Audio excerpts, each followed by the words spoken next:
be presenting his second part of the talk, Stories of Vedanta Monks.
रूपम रूप विवर्जित भवतो ध्यानेन यत्कल्पितं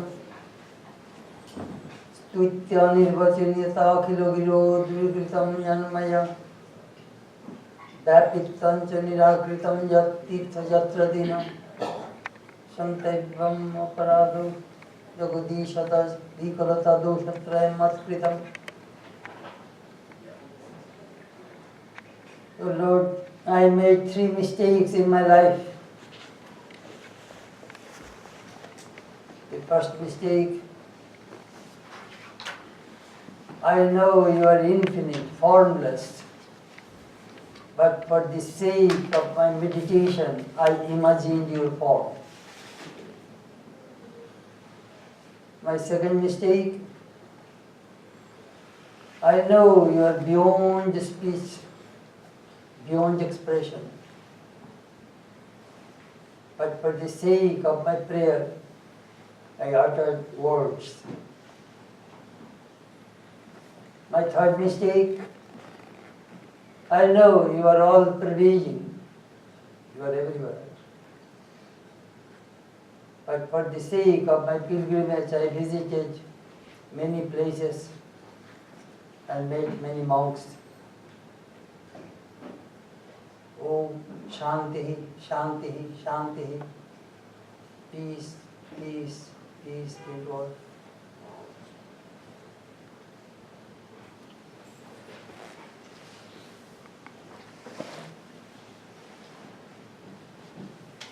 Story of Vedanta monks, part 2.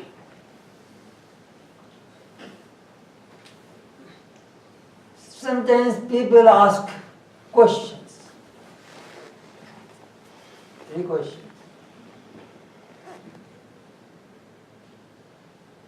Does God exist? If He does, in which direction He looks? And what can He do?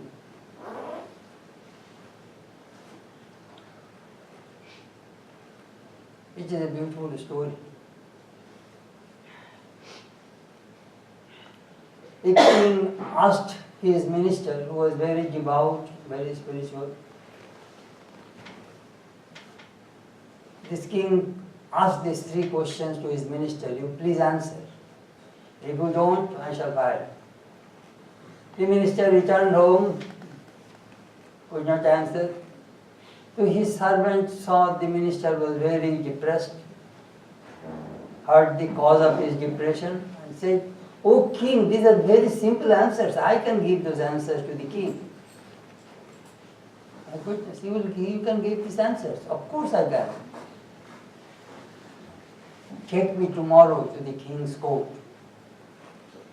The servant boy came with the minister and said to the king, "Oh king, I can answer your questions on conditions." What is your condition?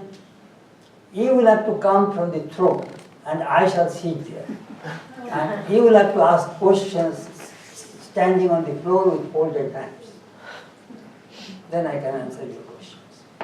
So the king followed. All right. So the servant sat on the throne and ask your first question. Does God exist? Yes, of course he does. Proof? Bring a cup of milk. Here is the milk. Does butter exist in this milk? The king answered, yes. If you churn the milk, the butter will come on the top, on the surface. That is your answer. God exists. If you practice spiritual disciplines, he will say it. What is your second question? In which direction does he do? Bring a candle, put it on that desk. In which direction the light goes? It goes all directions. God also looks all directions.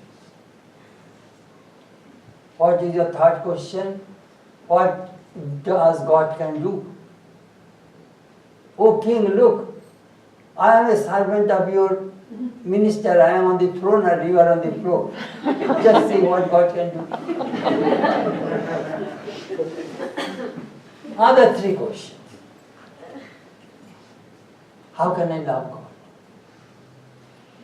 How can I live with Him? And how can I establish relationship with Him? Very three important questions for the seekers of God. How can I love? You see, if you want to love, you will have to know. If you do not know, you cannot love. You cannot love a stranger who is going through the street.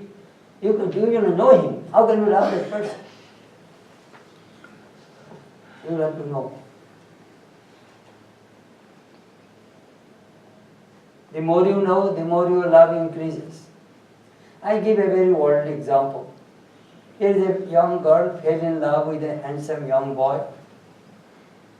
Just love at first sight. Just seeing his beauty, this girl fell in love. Then that girl heard from her friends that boy was coming from a very rich family. He will inherit a lot of money. The more he hears about money, her love increases. Then this girl hears from his friends that this boy is very good moral character, great musician, great athlete. He has a lot of noble good qualities. The more she listens, the more her love increases. That is the way it goes. The more we know Sri Krishna, the more our love increases.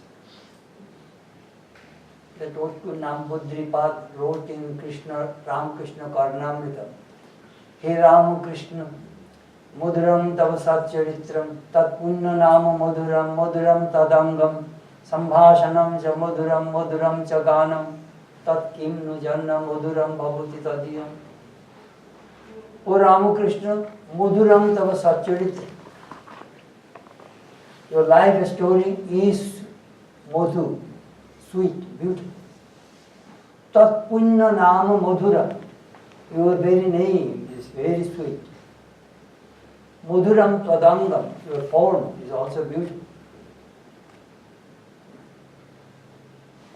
Mudhuram Cha Ganam, your songs are also beautiful, sweet. And Mudhuram Sambhashanam, your conversation is also very sweet. So Lord, is there anything which is devoid of sweetness in you? The more we hear, the more we learn, the more our love increases. Second, how to live with God.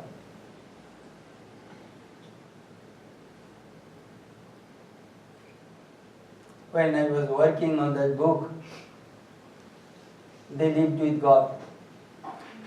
Do you know what I was thinking? Here is a person comes, householders, wife, children, family, some are divorced, some are death in the family, sick. These people are coming in Sri Ramakrishna, living 2-3 years, and look the transformation. That I wanted to show. Here is a gross raw materials, came in contact with Sri Ramakrishna, became finished product. That is the way it works. How Sri Ramakrishna's touched, transformed these people. That is worth seeing. How to live with God. I remember in one of our Vedanta classes, our teacher was telling how to illumine the mind. Here is a blacksmith, put an iron rod into the fire, pulling the bellows. Within 15 minutes, that iron rod will be red hot iron. He brings that red hot iron with the tongs, puts it on the anvil and heats. Whatever shape he wants to give, he can give shape. That red hot iron can be transformed. Iron rod is cold, a dark piece of metal, but it can be turned into red hot and it emanates light. So he told us, if you can keep your mind in meditation with God 15 minutes, it will be luminous. And when the mind becomes luminous, do you know what happens? If all of us carry 6 enemies inside us, 6 hidden enemies are living in the human mind. Kama, lust, krodha, anger, lobha, greed, moha, delusion, mada, ego, matsarya, jealousy. These are the 6 enemies, hidden enemies in human mind. The moment you meditate and mind becomes luminous, the enemies, they leave. They cannot just stay there. It is amazing phenomenon. People notice that the moment you sit for meditation, all bad thoughts come. Why? Other times you are okay. But the moment you sit for meditation, all bad thoughts come. Why? At that time you are trying to drive them away from the mind. So they become furious. Why are you trying to make us homeless? We are happy we do last 40, 50, 60 years, and you are trying to drive us away? They become furious. At that time the struggle begins. How to live? That is the way. The more you live, think, you will be transformed. How to establish relationship with God? That question was asked to A.M., the recorder of the Gospel of Sri Ramakrishna. He answered very beautifully. In India, when a girl is married, it is arranged marriage, but that girl is 18 or 20 years old, never saw her husband. So only at the time of marriage, they see each other. Shubha Drishti. When this girl wants to have to go with her husband to her husband's home, she cries, embracing her mother. I don't want to go. I want to live with you. The mother consoles her daughter. Oi tor bor, oi tor ghar. That man is your husband and his house is your house. You cannot just stay with me forever, my sweet daughter. You please go. We shall come to see you, and you have also come to see me. This is the way he holds her father, she holds her father and everybody. She does not want to go with this stranger. That husband is a stranger to her. She goes, she establishes her relationship with her husband. Then, first after 2-3 children, the mother writes to her that I did not see you for a long time, please come see me. She writes a long letter with all excuses. I cannot come. I will cook for your son-in-law, who will my children are going to school, this and that. She gave all excuses, she does not want to come. This girl did not want to leave, and now she doesn't want to come. Why? Because she established a relationship. This is the way we can establish relationship with God.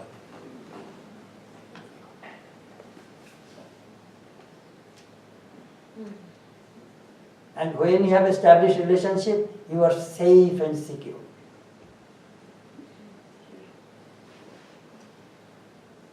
Now I shall start with another Swami, Bhuteshananda, 1901 to 1998. Memoirs, Sriti. You know, memory is very, very important. If you lose one hand and one leg, it is all right. If you lose one part of your body, your life will continue. But if you lose your memory, thus, Alzheimer's disease, mother does not recognize her child. It is very painful. Human mind is very, very important. So in this mind, continuously vritti means thought waves. Then you will see that how many vrittis are rising and falling all over the day. These vrittis are very, very important. In the Kenu Upanishad, there is a mantra. Pratibodha viditam matam amritattami bindati atmana bindati virjam vidyaya bindati amritam. Pratibodha viditam, in every thought waves, a Vedantin monk is rising, I am Brahman, I am Brahman, I am Brahman. Not that I am Chetanananda, I am monk, I am this, I am that. No. Only one vritti rises and rises, same vritti. You will be illuminated. You will be illuminated. You will attain immortality. That Vedanta says. Anyhow, these vritti, sometimes we see some of our memories, you can check yourself, that some sweet memories, deep memories stay in your mind. But some memories are very shallow. They just goes over the mind. And some goes very deep. So deep memories are very, very important in spiritual life. Experience. That we find when we have come in contact with some wonderful people in our lives. Think of that. The people who met Swami Vivekananda only once, he will never forget. Never. Or saw Sri Ramakrishna once, or Holy Mother once. That is the way we see some people. Anyhow, I knew Swami Bhuteshananda from 1960 to 1998, 38 years. He is one of the few monks in the Ramakrishna order I met so close and I was so free. Seldom I have seen such great memory and such great scholarship and such great spirituality. A remarkable monk.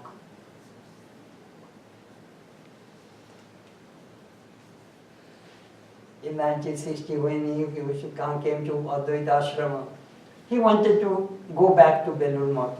So I used to hide his shoes. Oh, you do not want to go? Where is my shoes? Uncle, let's find out. The next day when he wanted to go, I took his cloth and t-shirt into the soap water in a bucket. Maharaj, your clothes are dirty, so he needs to be clean. And in India, it is not America, that put washing machine within 1 hour it will be ready. Once you soak it, that means that day you cannot go. So I have to wash his clothes and say, oh, today also you did not want me to go. We wanted to hear from you. After supper, the way he used to tell us the stories of the direct disciples, vivid, we could see what he was talking about. You know, those things are now missing, I tell you frankly. Seldom we find this kind of monks.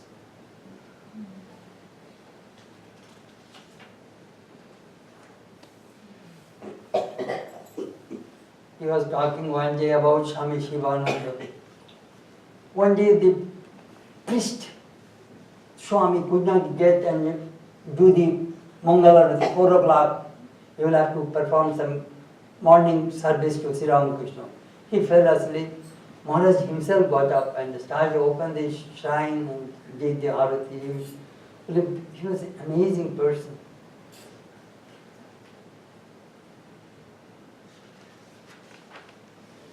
When I was at that time, he was in charge of the Rajkot in Gujarat.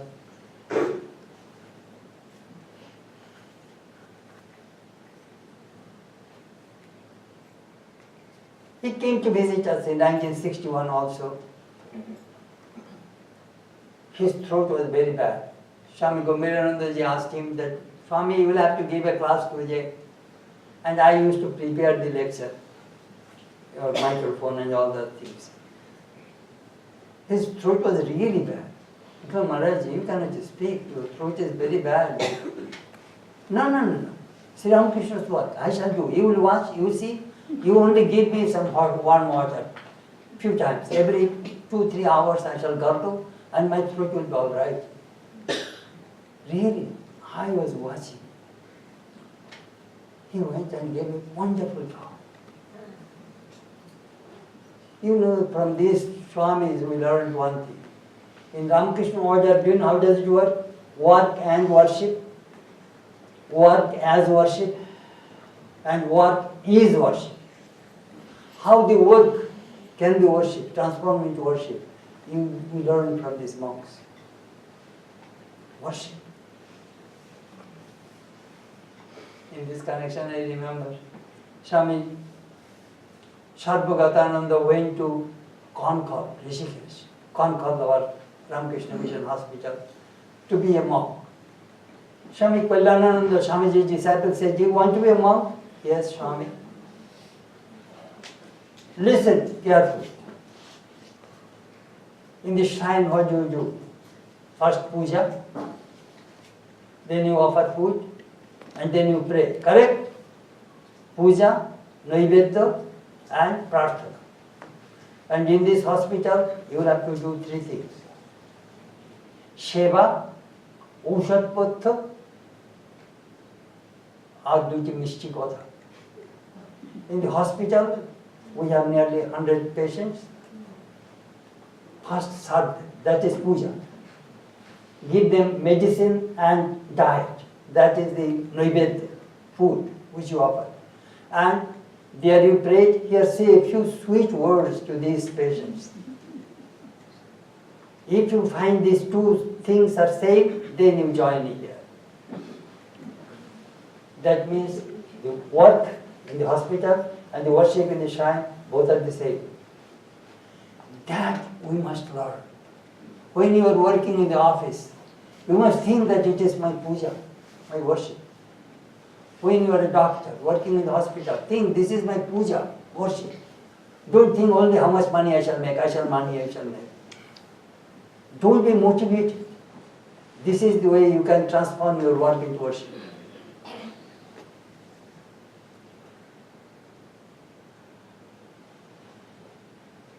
Sometimes I shall tell somebody funny things of Maharaj. Maharaj was a very frugal. So somebody gave 1 dozen t-shirts for the same for the monastery. And another Swami, the Konkhal Swami, this is Rajkot Swami and Konkhal Swami. He was mother's disciple, Makon Maharaj, Pragyananda. So he said, hey, Vidyachananda, you have so many t-shirts, I shall take a few. Oh no, Maharaj, our center is a very poor center.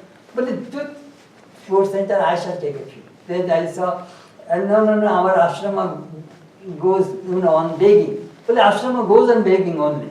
Who earns money? So the 2 Swamis are pulling t-shirts.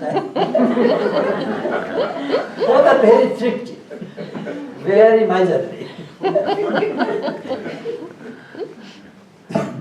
I shall never forget.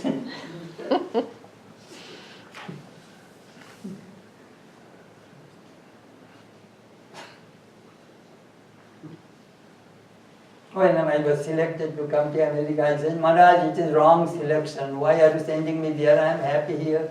Oh, no, you have to go. You come tomorrow morning, I shall teach you tables manner of America. I went to learn table manner. Do you know what did he gave me? 2 pieces of toast, 1 Singapore banana, some green, and 1 piece of sandesh he got from Prasad, and 1 cup of tea. And then he started, well, this is table's manner, now we eat. And then he started to talk. You know, let me tell you. That I learned from him. Hari का नाम मीठी बोली और गरीबी base ये तीन लेकर जहाँ जाऊंगा वहाँ तुम्हारी देश हरि का नाम Lord's name मीठी बोली sweet tongue good behavior and garibi besh means poor dress that doesn't mean the silk cloth, you know. Poor dress, that means contentment. With these 3, wherever you go, that place will be your own. Whatever place you go in this world, Lord's name, sweet behavior, and contentment, poor dress. Wherever you go, that place will be your own. Learn, love people, and serve people. Lot of things to learn from these sadhus.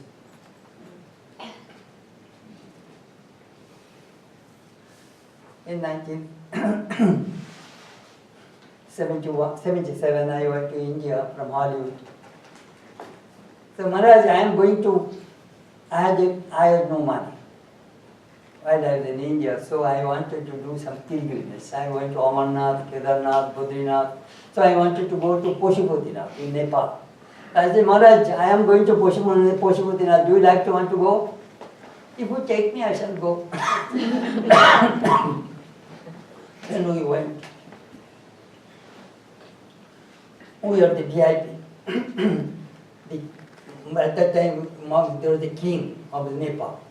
His private secretary gave the car, because we are very important people, you see. Arranged our visit to the Pashupatinath. That deity is something. High faces. After visiting the temple, do you know what I saw? He came out, sat outside in a small steps, closed his eyes, covered his body with a chadar, and started to repeat mantra. I can visualize still that how to see a holy place and what to do. That I learned from a Swami who was a disciple of Holy Mother in 1959 in Benares. In Indian temple, do you know how does it go? You just stand, you will be pushed in and pushed out. That is the Indian temple work. So I want to be Sri Vishwanath, just push out. Then that Swami said, now come here, my boy. Sit here. It is a marble bench. Now repeat your mantra and meditate what you saw briefly inside the shrine. Whenever you go to a holy place, never go, first go to the shrine. Don't talk or meet any swamis or anybody. First come to the shrine. First seek the kingdom of heaven and everything shall be added unto you. First come to the shrine. Sit a few minutes, think about God, and then you meet and do other things. That is the way he says, that we briefly, temporarily, whatever you have seen, that you have a deep impression inside. That is very important to see a holy place.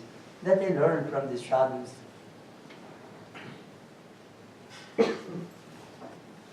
Then we went to see Navagriha temple.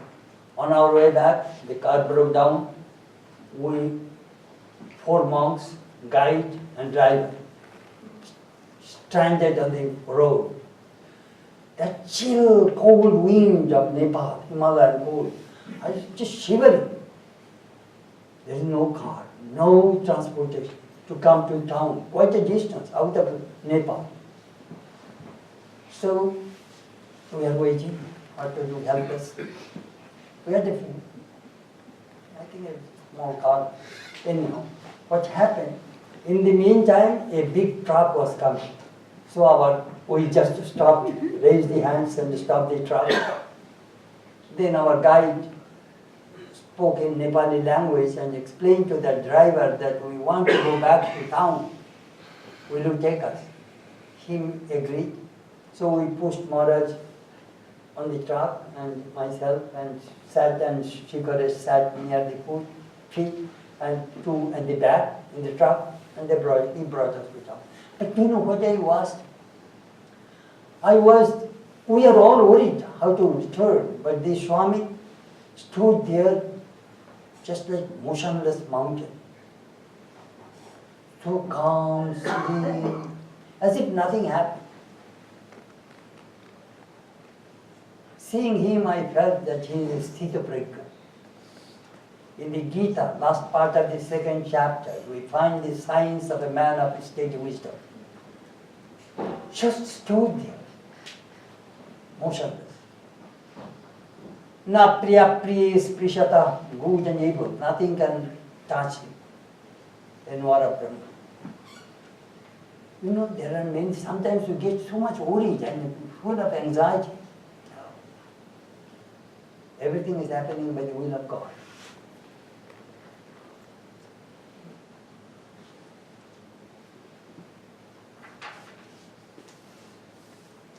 Then on our way back, Maharaj sat next to me to the Indian Airlines, and they gave some coffee and vegetable chop, cold vegetable chop.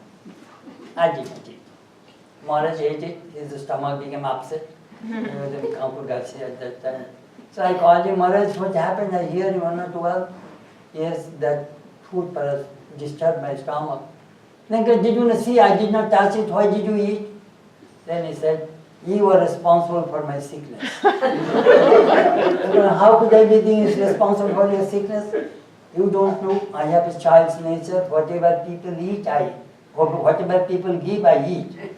So they gave me, I ate.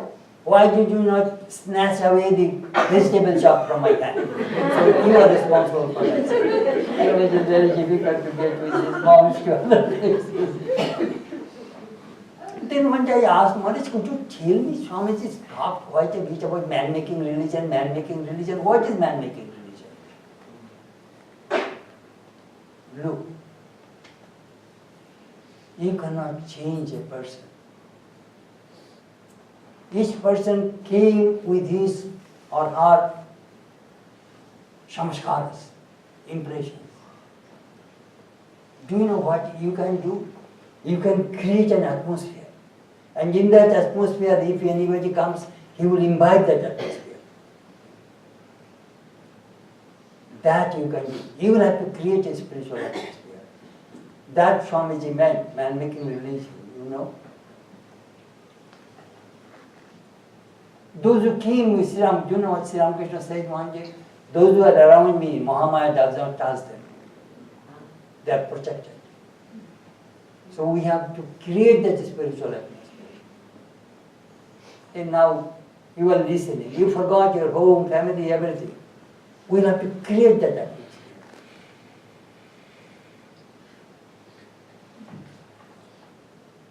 He was my mentor. I said, Maharaj, I shall, in the Brihadharanyaka Upanishad, Jagabal, Maitreyi said, Gargi said to Jagabal, I shall throw 2 arrows on you, answer. Arrows means questions. So I said, Maharaj, I came from America, I brought 34 arrows, I am going to throw you. 34 arrows. And 34 places in the Gospel of Ramakrishna I could not understand. The language, some words, I could not follow. So he said, he answered. The one he did not know, he said, I don't know. He had tremendous intellectual honesty. You know, I'm just distort something, you know, explaining something in a roundabout way. No, straight. Yes, no.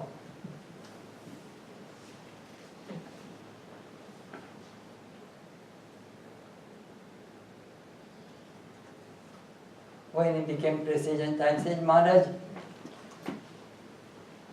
he did not write anything. His talks came and made several books. Uncle, without holding a pen, you have become a writer. And you did not finish the Gospel of Sri Ramakrishna. In Kampugasi Jogadhan, he interpreted the Gospel of Ramakrishna from the viewpoint of the Vedantic literature, Upanishad Gita. Those talks are beautiful. They are, I think some are translated now into English, but they are superb. No monks have translated that in that way. So I said, you have finished only 3 parts of the Gospel of Ramakrishna, 2 parts more to go, but you did not finish it. So it is a great loss for us that you have become the president. But we had a loss that we did not finish that book. You were right, they made me president. Now see, I am taking only program, and I cannot give any more class there.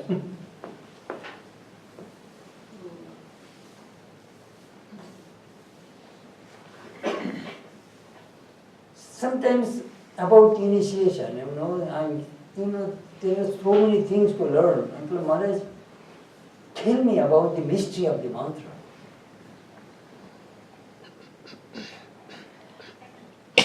Sometimes devotees ask that how can we go deep and deep in our spiritual life?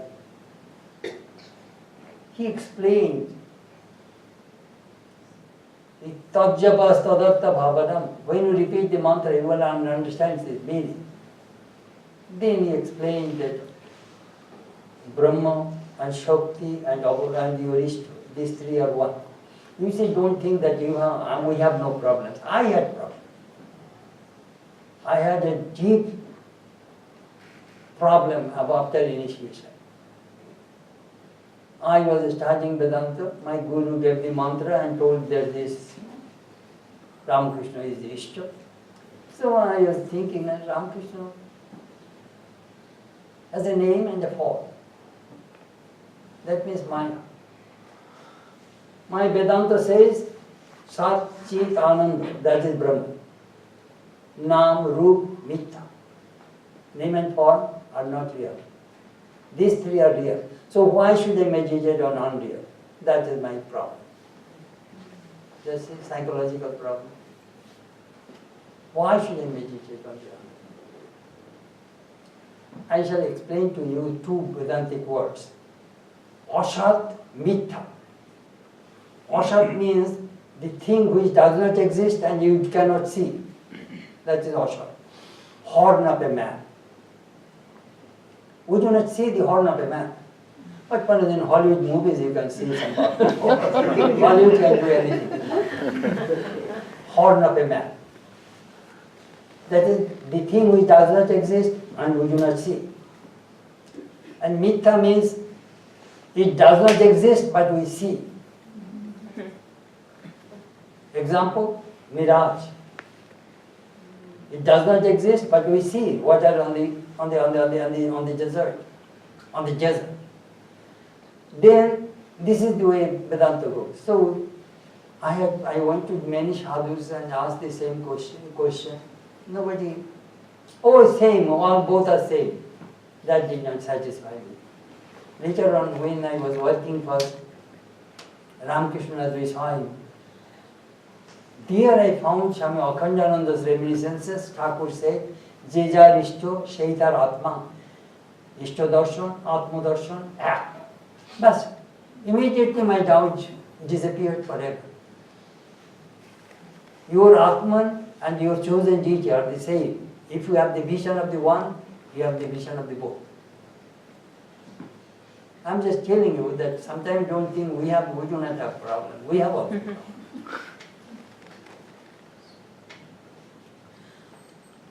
I have seen many times how Maharaj was loved by the Japanese people. He went several times, initiated hundreds of people.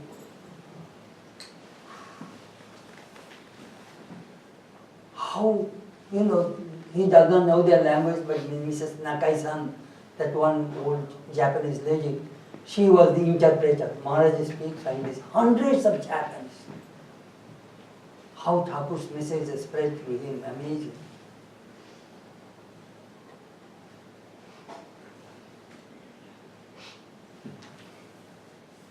When I would go to India, I used to say, you will have to stay with me for 3 nights. Uncle, no, maybe one night. Look, the police commissioner of Calcutta is my disciple. I shall keep you under house arrest.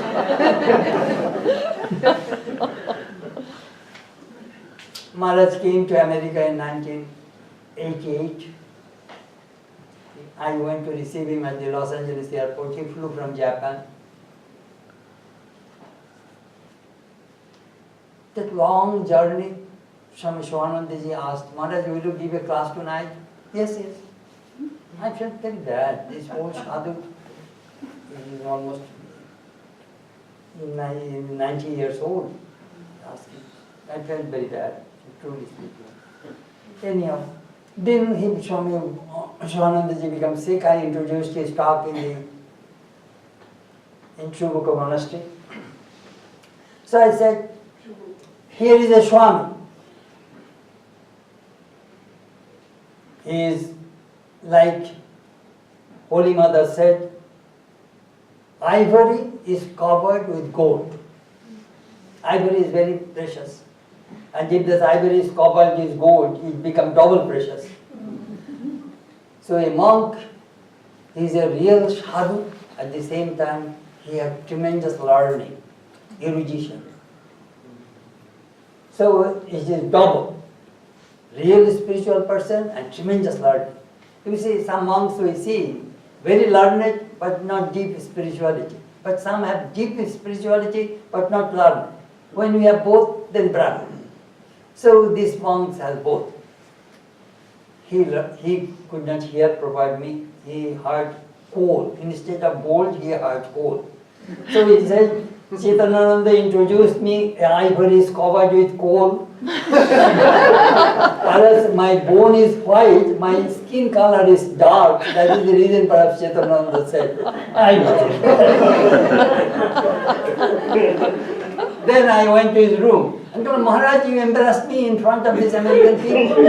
I told gold and you heard coal. Is that so? I told, yes, you did. So he was happy.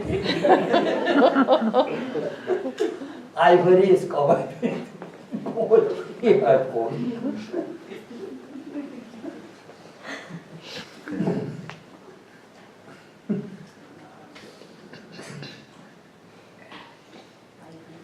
He came to St. Louis and said, Maharaj, we shall show you something we have never seen in your life. What will you show me? I have seen so many things in my life. He said, no, I shall show you the greatest show on the earth. He was, greatest show on the earth? What is that? Ringling Brothers, Burnham Bailey Circus. The greatest show on the earth I shall show you. All right. So I asked our secretary, hey, buy the most expensive ticket. So the 3-ring circus in the middle shows the 5 or 6 rows above. After half, he was telling, let us go home. After we bought such expensive ticket and you say, now go home. No, let us go. He did not some of those shoes. But his humor, sometimes he loved sweet curd. So I tried to make sweet curd. I boiled milk and put sugar and then put Danone's the little milk, yogurt, so that my milk will settle. Next day it did not settle at all because the Danone is not sour enough, very light. So I told last time, Maharaj, my sweet curd has become geography. What do you mean? This earth, 2/3 water, 1/3 earth. So my yogurt has become 2/3 liquid, 1/3 solid. My yogurt has become geography. You bring your solid part to me.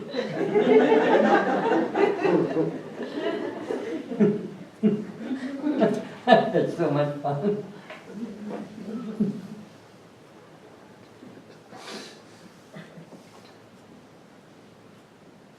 He was actually mobile dictionary.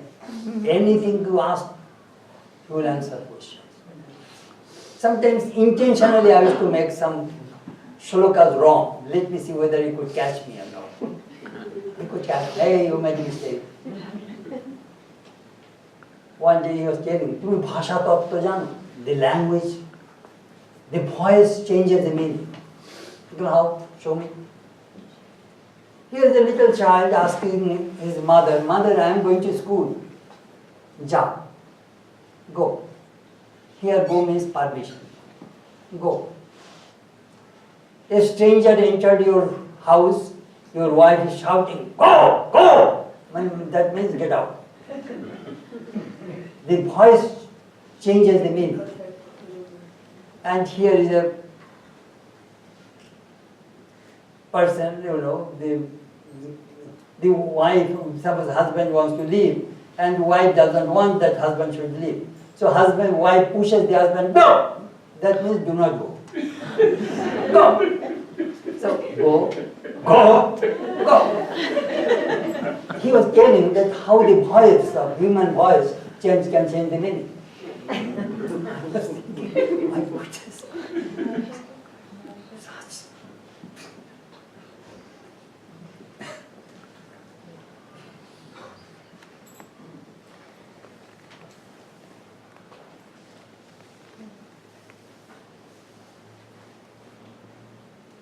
In 1993, there was 100 years of Swami Vivekananda's coming to America.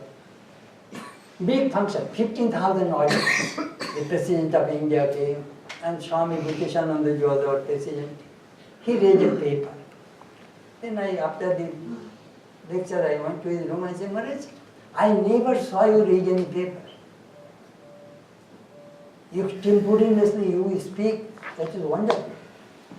He said, "Look, after my open heart surgery, my body has become a little weak. And this vast audience, they gave me only 15 minutes time. With that time, I have to tell my thoughts in such a way so that it can reach. That is the reason I read the paper." Then I told him, "Maharaj, it was in 1996, I was San Francisco, dedication 96, dedication ceremony of Vivekananda Hall. So the convent nuns invited us for breakfast. So we went, and then one of the nuns asked questions. What are the most important things in the spiritual life? So 10 monks gave 10 answers. So I was really confused in the convent. What is this?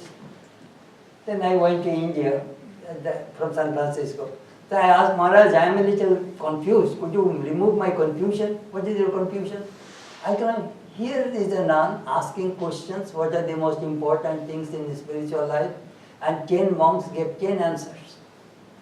Somebody said renunciation, purity, some people say Karma Yoga, some people Ramakrishna ideas, some people Vedanta. Everybody gave an answer." Then I told Maharaj, "What is your answer?"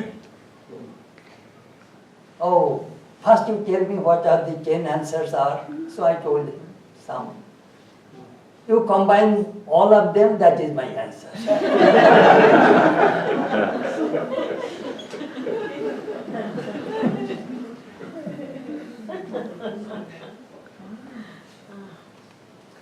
Then I asked Maharaj, in the West sometimes people say that if we do not know a person, we cannot love that person.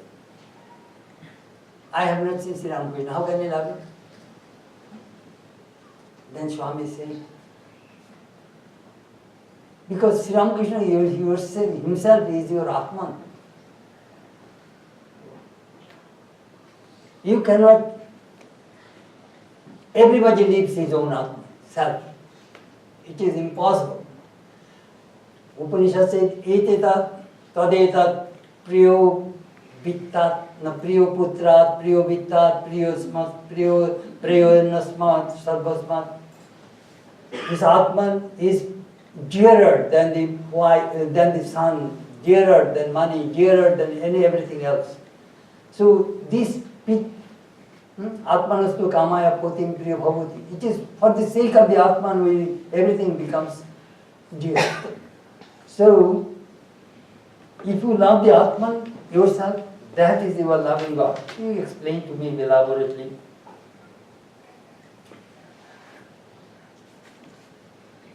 Then I say, Maharaj, you are a disciple of Swami Chetanananda. Have you ever seen to become angry?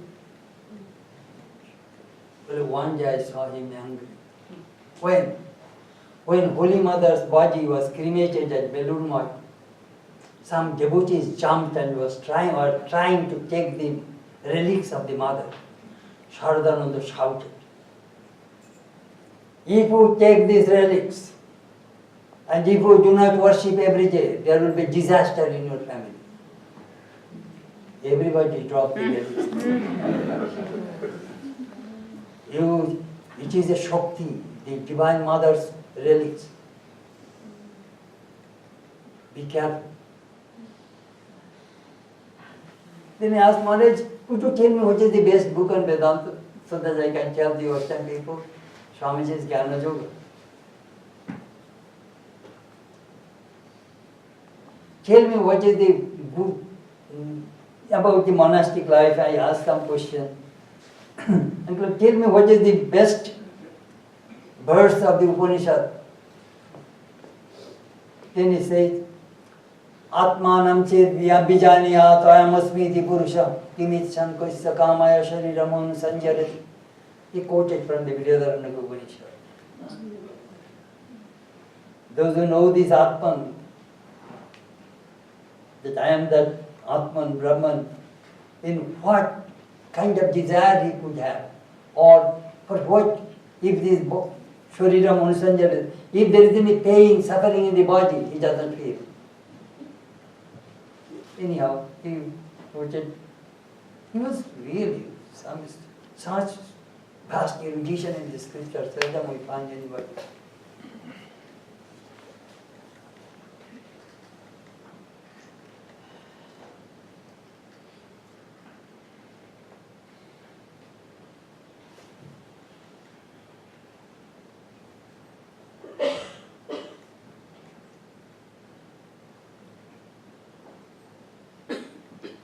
I had another question.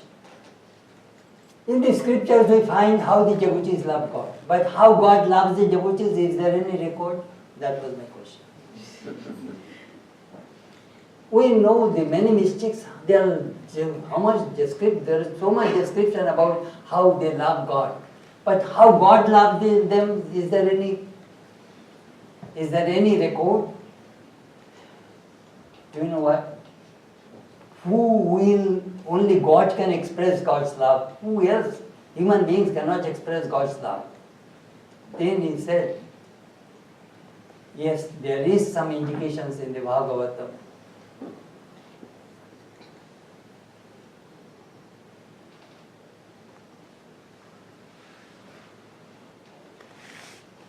God loves us. Who created this air? The President of the United States or anybody? If you do not breathe 5 minutes, you will die. What? Who created? Any creation you see, there must be a creator. Just think about it.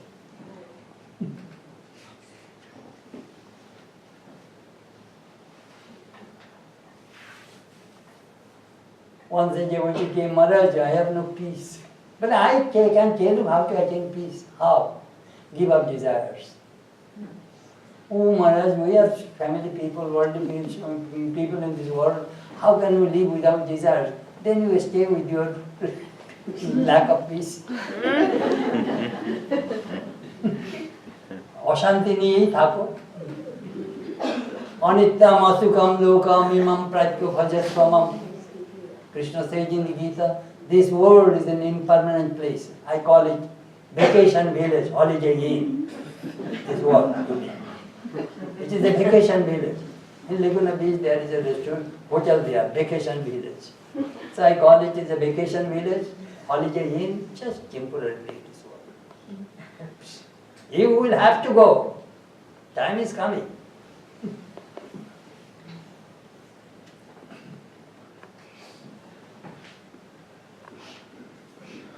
Vasana, desire. Brihadaranyaka Upanishad says the three desires are controlling this whole world. Lokeshana, Putreshana, Vittveshana, Sarveveshana, Bhavavata.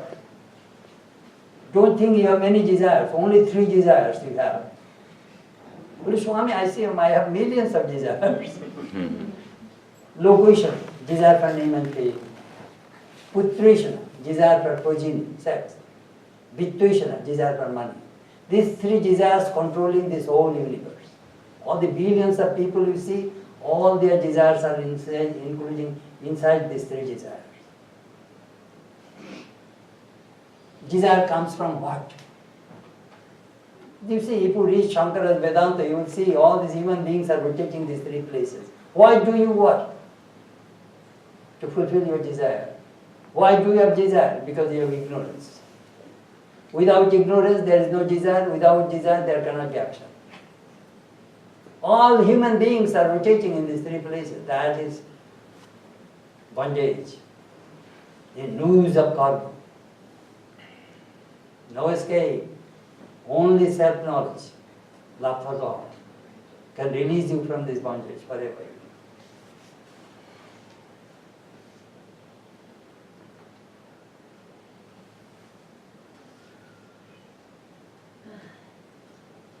One day I was talking, Maharaj, I have a little problem. When I was translating the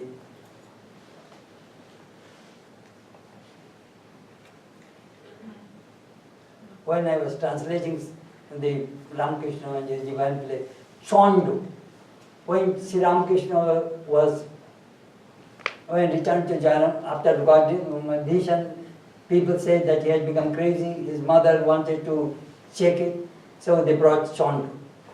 Chandu means, Christopher Isherwood translated, medium. Uncle Maharaj, medium. But Chandu, they say that they talk and tell that what is wrong. It is that village people, they have that kind of faith. But then he laughed. He said, do you know what real Chandu means? Chandu means spirit is talking. Uncle, how does the spirit talk? I'll have to translate. Then he said, in Kamarpur area, suppose there is a mud house.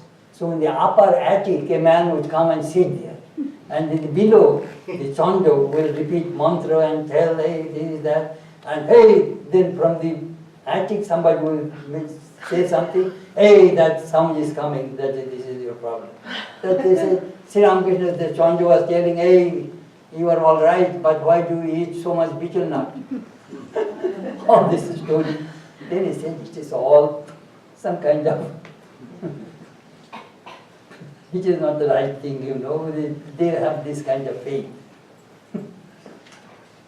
It's a funny something, he said. Then I had a question. It is a very important Vedantic question. In Yoga Vasishtha Ramayana, it is said, cessation of desire, dissolution of the mind, and illumination. These three things happen simultaneously. How? That is the question. The moment cessation, desire stops, mind stops. When mind stops, then comes illumination. Then he said, Maharaj, which one comes first? Well, it comes simultaneously. You see, those who have experience, they know how it works. These are very, very important questions in the Vedantic tradition, I tell you.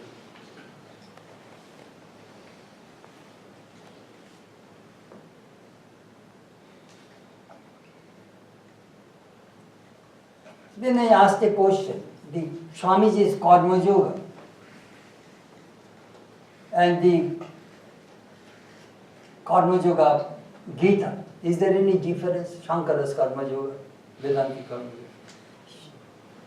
So he says that, do you know what Karma Yoga means? First, Vasanatta, give up your desire. Second, Ahamta, give up your ego. Third, Phalakanka, Phalarpo, offer the fruits of action to God. These three things if you have, then you are a Karma Yogi. So he was talking about, Swamiji's Karma Yoga means Phalakanksha Bhaja, don't seek the result of action. And Gita means, Krishna says, offer the fruit to me. Both are the same. Then since he was not well, then his attendant says that, Swami, you talk, let Maharaj listen. And Maharaj, I read a book. I leap over, after 28 years, I leap over the wall. There is a story of a nun. So I told him, there was one nun always complaining, and the Mother Superior said, you can speak 2 words in 10 years. First 10 years, go on. He said, food bad. Again another 10 years gone. Very tired. Another 10 years gone. I quit. I told that's funny, convent is to this one. Then he said, you know, some people think that they are overworked. They do not want to work. Very few people work. Then he was talking about his Guru Maharaj.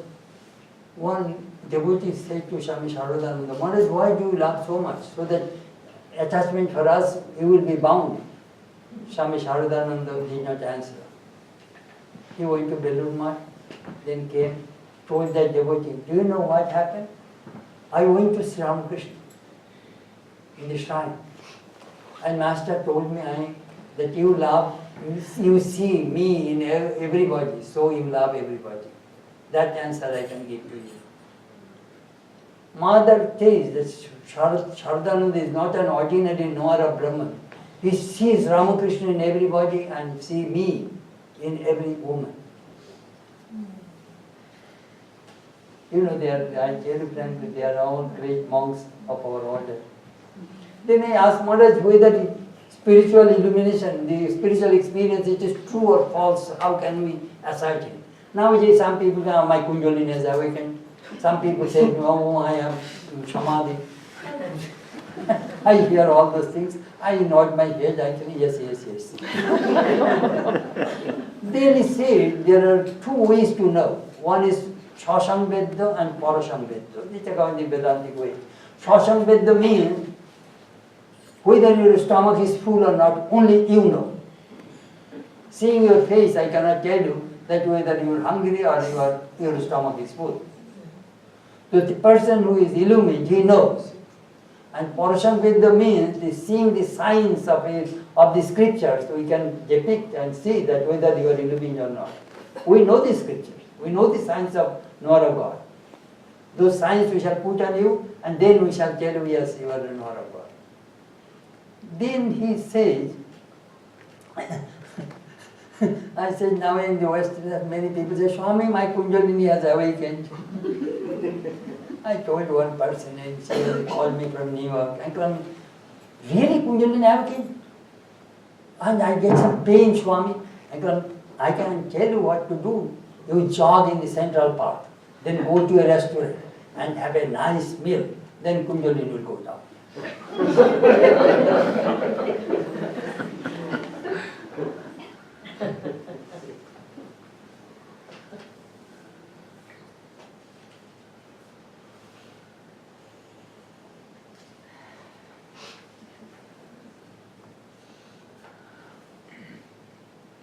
I was asking, Maharaj, could you tell us how can we love Sri Ramakrishna more? What is the secret of love? He answered, love generates love. Bhakta sanjayate bhaktihi.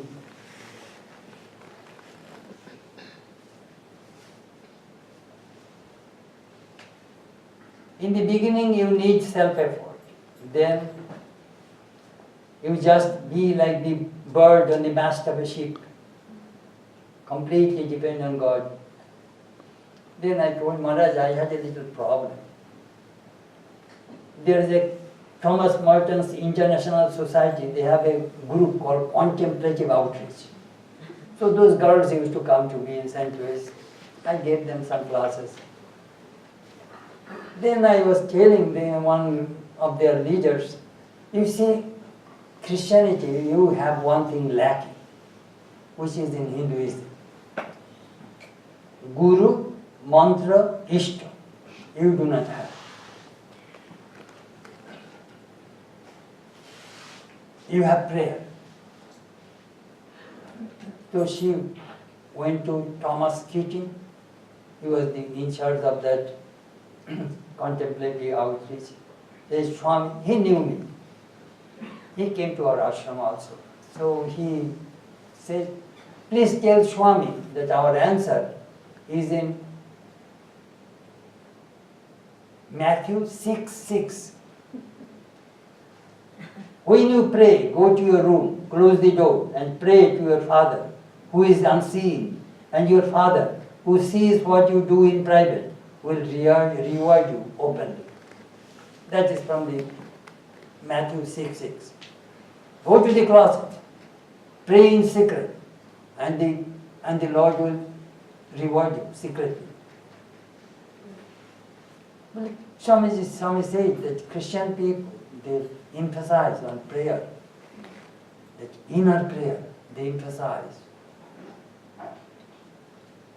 We have also same tradition. We emphasize on meditation, they emphasize on prayer. Prayer is a dialogue between God and man.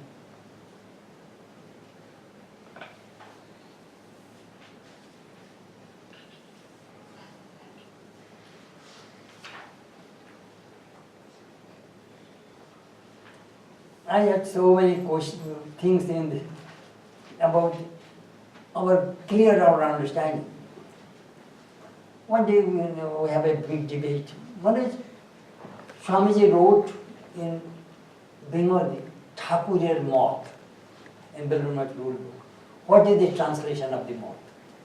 They translated Ramakrishna's creed. And Maharaj, creed is not the good word. Doctrine, dogma are not the good words. So we are debating that what is the right word we can put. Then finally somebody said philosophy. He said, no, philosophy is not the right word. Then I said, view, Ramakrishna's view. He said that may be the closest you can think of. Sometimes, we used to...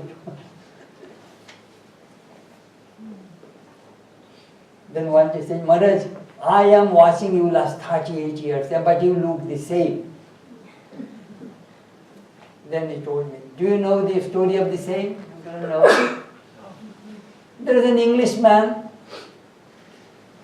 80 years old. A curiosity came in his mind to see the dorm in Oxford University when he was a student. 60 years ago, he was a student of Oxford University. He had a desire to see the room where he stayed 60 years ago. So he came and knocked at the door. That he remembered the room number. He knocked at the door. A young man, a young student came out. May I help you? Then he explained that why he was visiting the dorm. Please come in, come in. He entered inside, looked around. The same room, the same furniture. Then he opened the window. Through the window he saw the same old view. Then he opened the closet. A young girl came out. Then this young student said, oh, she is my sister. The same old story.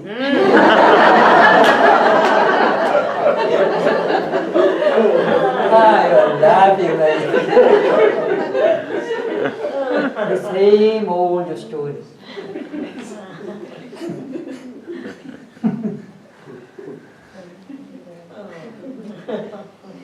Maharaj, look. If the doctor comes, if somebody, Maharaj, how are you? You will not have to ask me, ask my attendant. I need we have many doctors. I need a veterinary doctor. You doctor, Maharaj, how are you? Well, ask my attendant, he will tell you how I am. Sometimes funny. They say, you know, Bidhan Chandra Rai, he was a very famous doctor. He said, when you are sick, please call a doctor, because doctor will have to survive. They need some money.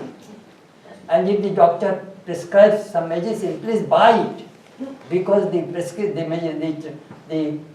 pharmaceutical companies also will have to survive.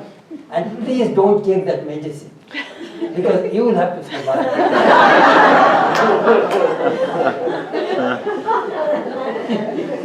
He was sometimes so funny.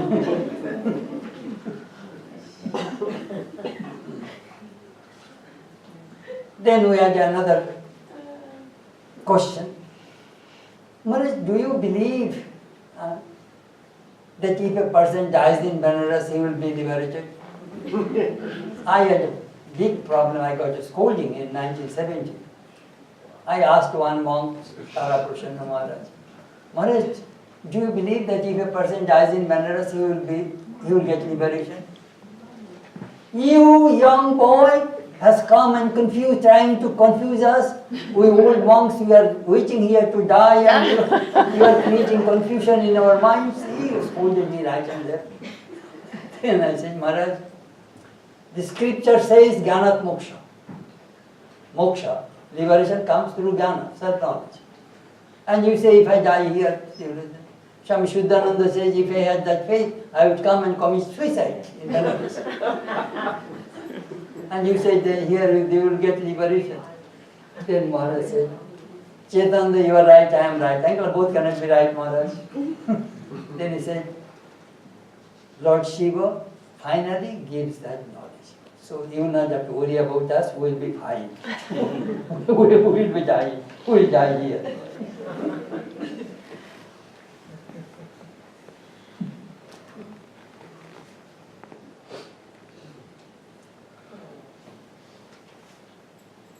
One 1997.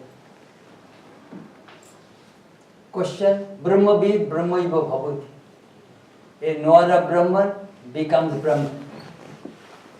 See, in Vedanta scriptures, Brahmavid Bara, Brahmavid Bodhyan, Brahmavid Bodhishta, there is a gradation of knower of Brahman.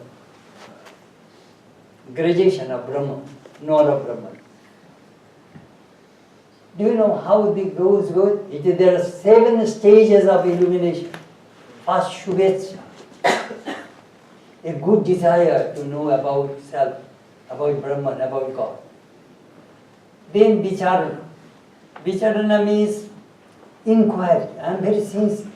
I went to a teacher and took initiation and practiced wholeheartedly. That is Vicharana.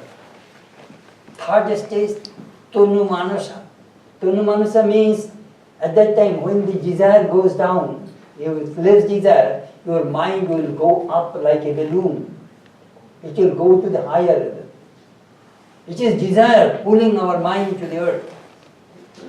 So less desire means your mind will float. Mind will be very light, not heavy. Our minds are heavy with desire. That is the third stage. Fourth stage, Satta Putti. At that time you develop tremendous Sattva Guna. At that time you got illumination. Fourth, Brahmavid. Then Brahmavid Bara. It is positive degree, comparative degree, superlative degree. There is degrees of the knowledge of Brahman. That we are discussing. How is it possible? There is a degradation of the knower of Brahman. But you know how we understand these things. What are you studying? I am a BA student. Just admitted in the BA class, you know. After 1 year, what are you studying? I am a BA student. When in the final year, when he is going to final examination, what are you studying? I am a BA student. But there is a gradation of knowledge. Though he is a BA student, in the beginning, in the middle, and the end, there is when the final stage, he has full knowledge of his degrees. So he is telling I am a BA student, but there is a gradation. Then he explained to me, there are some people, those who come, how they attain this spiritual knowledge, illumination. Some people got illuminated samadhi only once in a life. And Thakur is getting samadhi every time, several times a day. Samadhi Roshik, here samadhi is under his beck and call in his hands. We just I'm sharing with you some of the things we discuss sometimes, you know.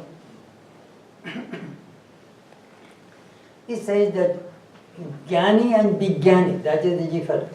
You have seen milk, but you have not drunk milk. You did not get nourishment from milk.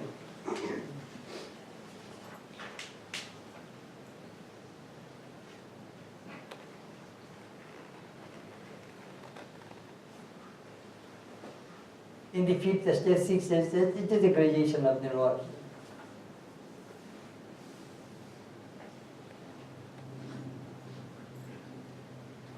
I remember. And one day I asked, Maharaj, Sri Ramakrishna says there are three kinds of physicians.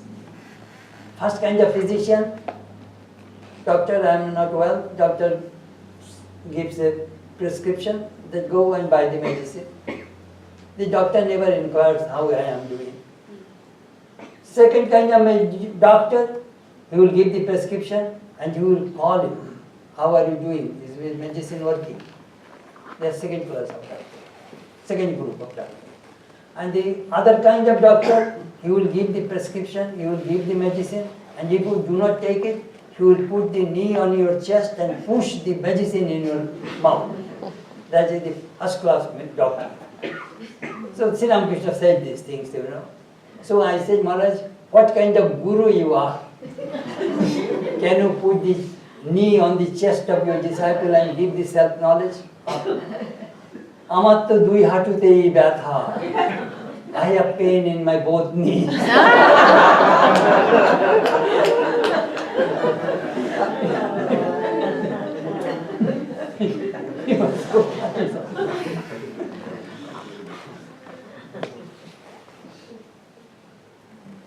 He told his devotees, practice these 5 things.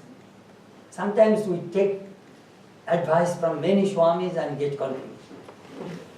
Many disciplines. They say, observe these 5 things. I shall never do any harm to anybody. First thing. Second, I shall try to speak the truth. Third, I must keep my words. That is extremely important. That will enhance the integrity of your character. Fourth, self-control. 6, contentment. Practice these 5, that will be enough for your spiritual life.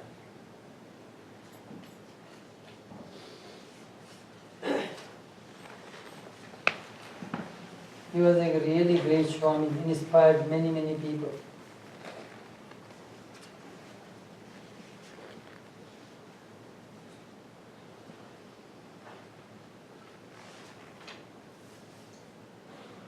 You can ask me questions.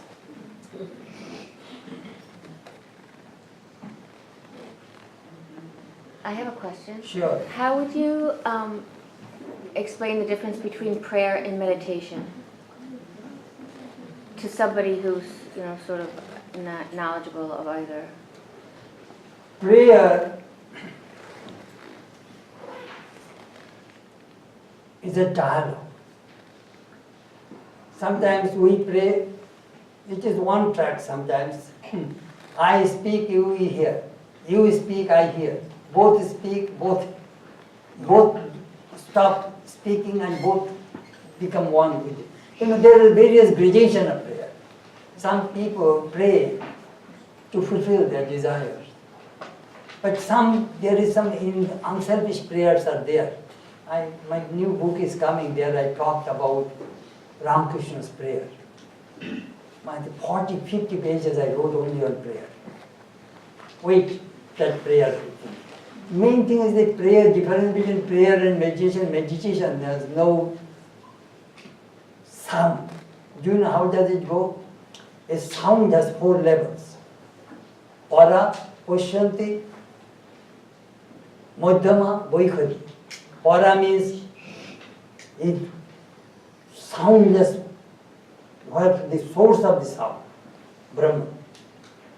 Para. This whole creation came from sound. Sound comes from silence and merges into silence. So what happens, this Brahman, then first the sound comes, Shabda. That is the Ishvara state. Then the creation comes. Let there be moon. Let there be water. Let there be light. Let there be earth. In the Genesis chapter of the Bible, you will see the creation came from sound. If you read the Bible, the St. John's Bible, in the beginning was the Word was God, and the Word became flesh. That flesh is Jesus Christ. If you read the Bible, you see that is called Logos. In Bengali Sanskrit, it is called Spotovada.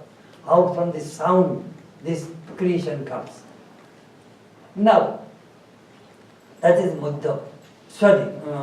Question. Madhyama means my mind, in the mind there is a sound, babbling, moving. I am speaking, first it is vibrating in my mind. Then it comes, I am expressing. The express is called Vaikhari, express sound.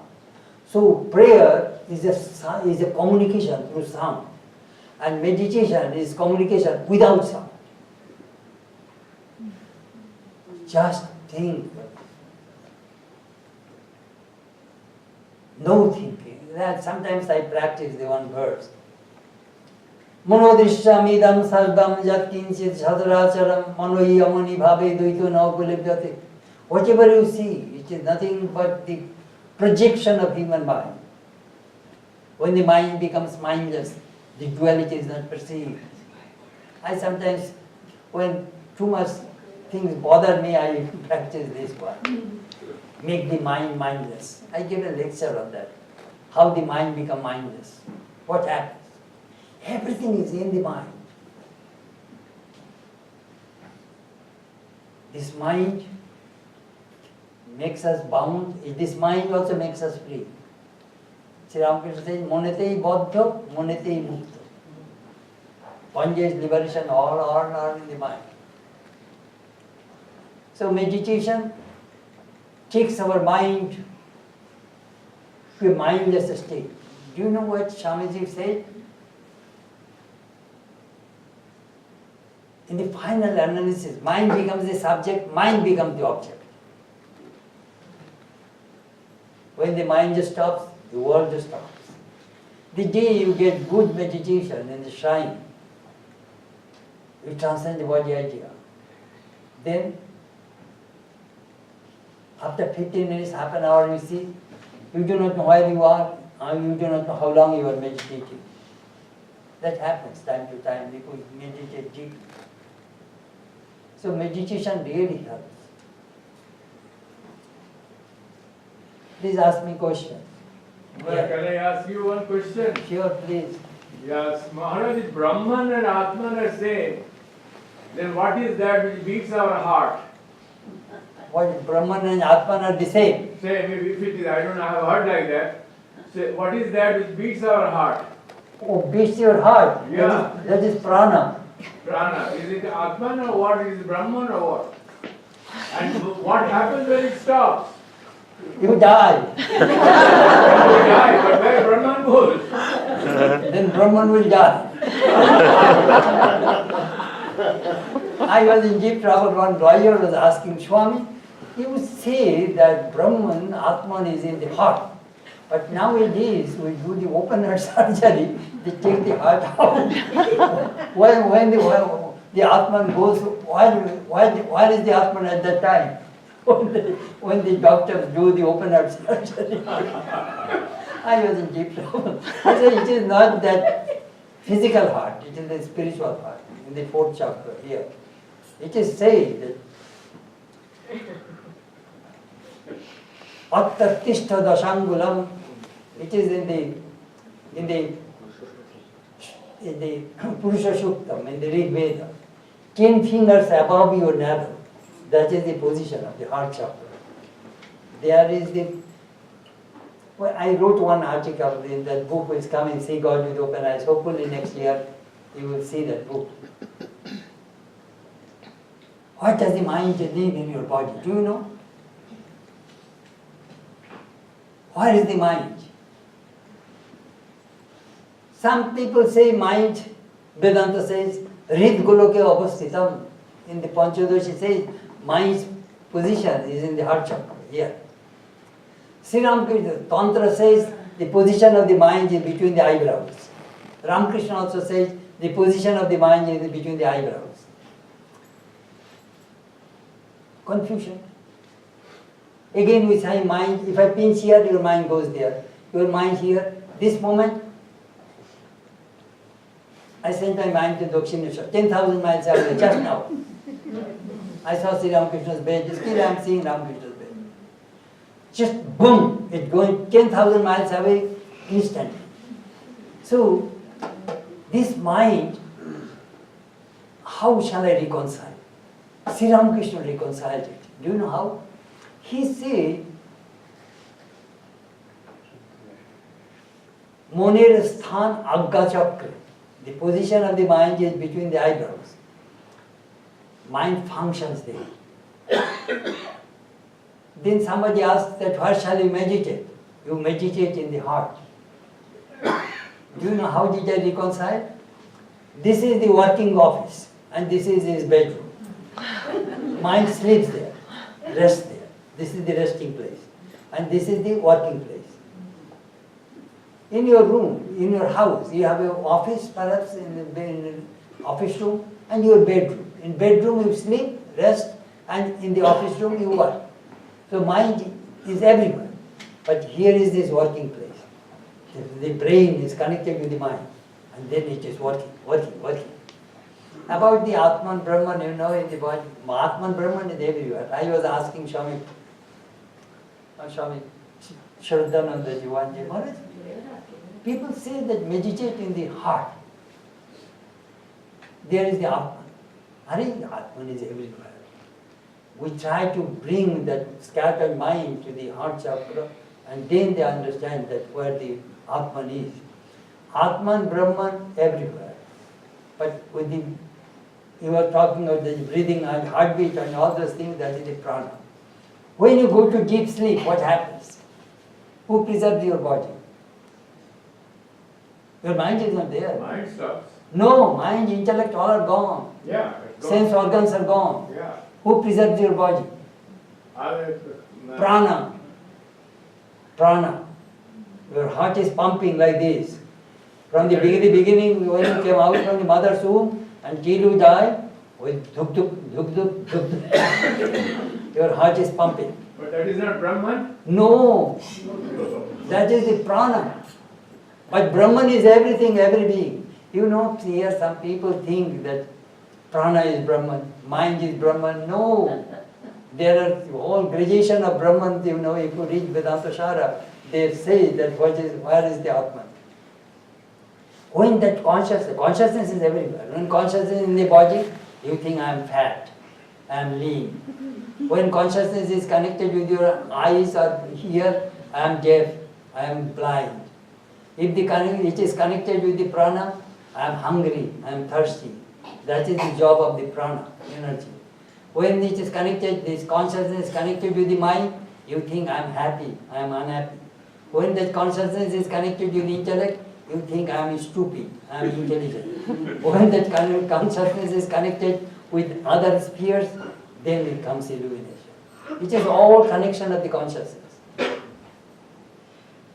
Very interesting, this Vedanta. Yes. Yes, Swamiji, yes, so much of our philosophy is based on indestructibility of the Atman, previous life, future life. Is there any credible evidence by modern science that there really is the indestructibility, there really is a previous life and an afterlife, or is it all fake at this point? You see, in modern science are trying to locate this consciousness. What is consciousness? What is the source of the consciousness? Is consciousness, so we know conscious, subconscious, unconscious, superconscious. So now we are in conscious plane. We are talking, you are asking question, I am answering. This is the conscious plane. Unconscious when you go to sleep. Subconscious when you dream. Superconscious when we go beyond this relative consciousness, the final consciousness. So this is the way, the gradation of consciousness, you know. We call it Jagrut, Shapna, Shushupti, waking state, dream state, sleep state. These three states, all these human beings, till we die, we are rotating, we are moving these three places.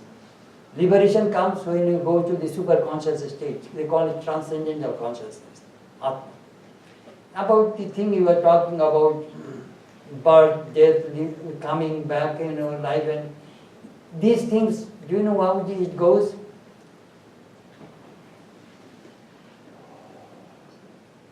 If you do not want to come to this world, if you have no desire, you will never come back.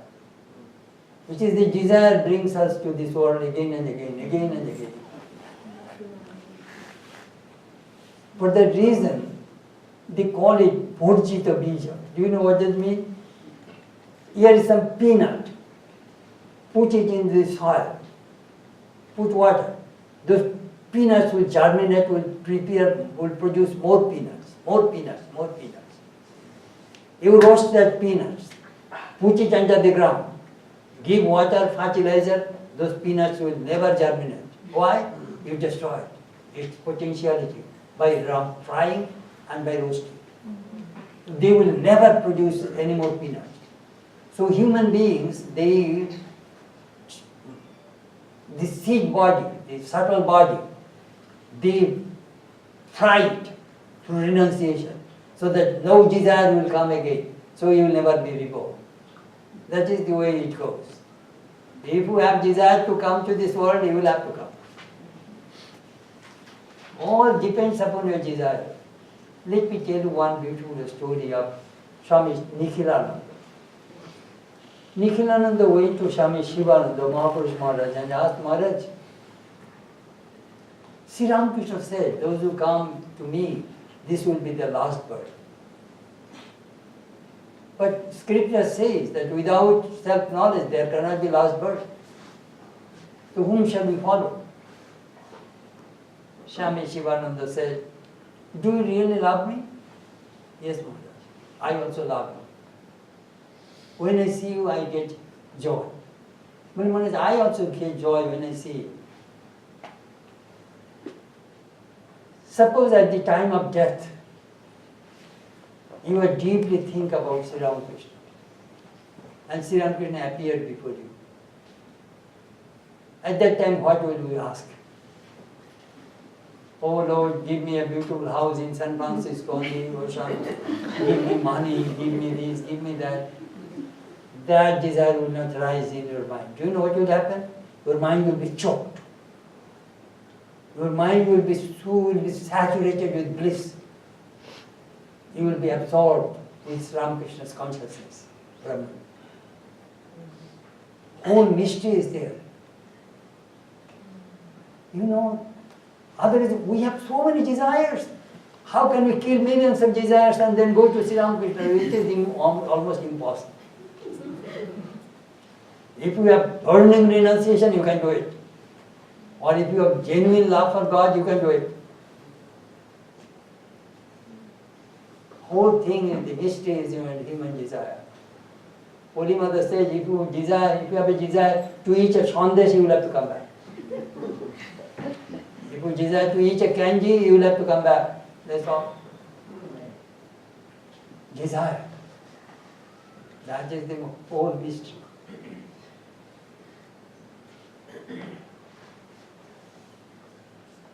Yes. If the Atman is one, and if we are the Atman, then why is there a separate jiva, and why is there continuity through the jiva from body to body? That's a beautiful question, very beautiful question. Shankar philosophers believe the Atmans are many. But Vedanta says Atman is one. Jivas are many. Example, here 4 billion cups of water. And here is the sun. What do you see? You see 4 billion reflected suns. You see 4 billion reflected suns. But sun is only one. So all the jivas you see is nothing but reflected Atman, God. Atman, consciousness is one. Consciousness cannot be divided. So these jivas, your karma, my karma, her karma, each person's karmas are different. Jivas are many, but Atman is one.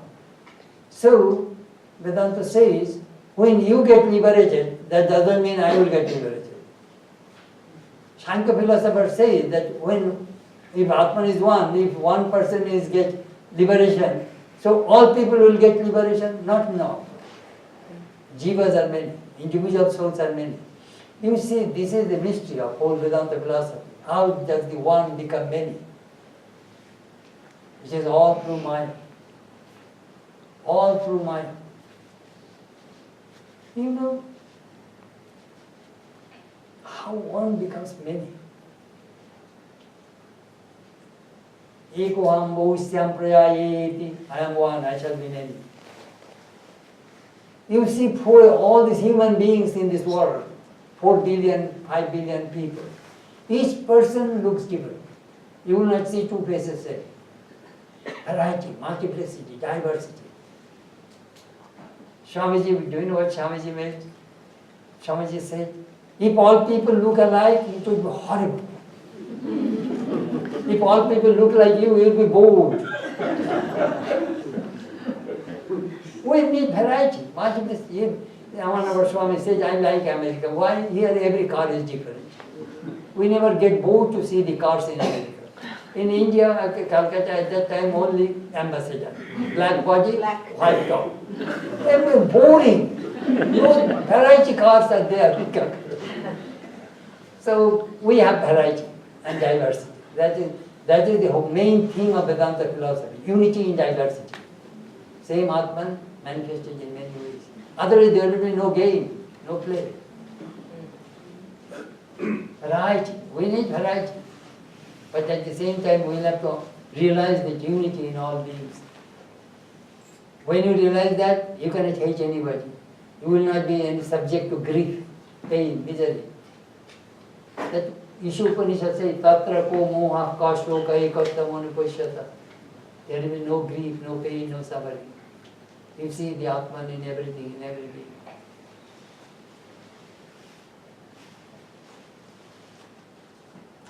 Bas! Tomorrow there will be a lecture. Swami will announce. Please announce.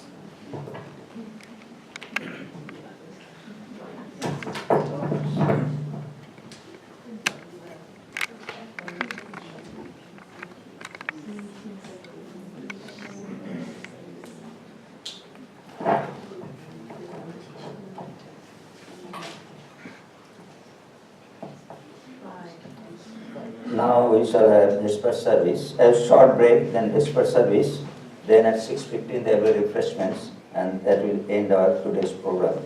And tomorrow Swamiji will be speaking, our Sunday lecture will be there at 11 a.m. Swami Yogananda, a yogi and philosopher. Swami Yogananda was a direct disciple of Sri Ramakrishna, and this year is his 150th birth anniversary year. So Swamiji has chosen this subject to speak about him.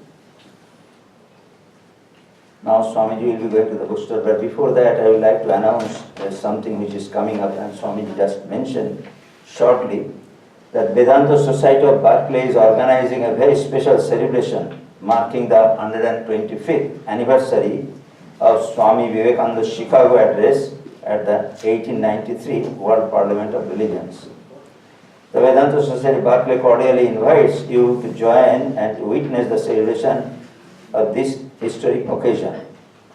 The celebration will take place at the First Unitarian Church of Oakland on Saturday, September 8 at 2 p.m. Several speakers, including dignitaries and practitioners of different faiths, will be lecturing from the same pulpit, and from where Swamiji himself had delivered many lectures during his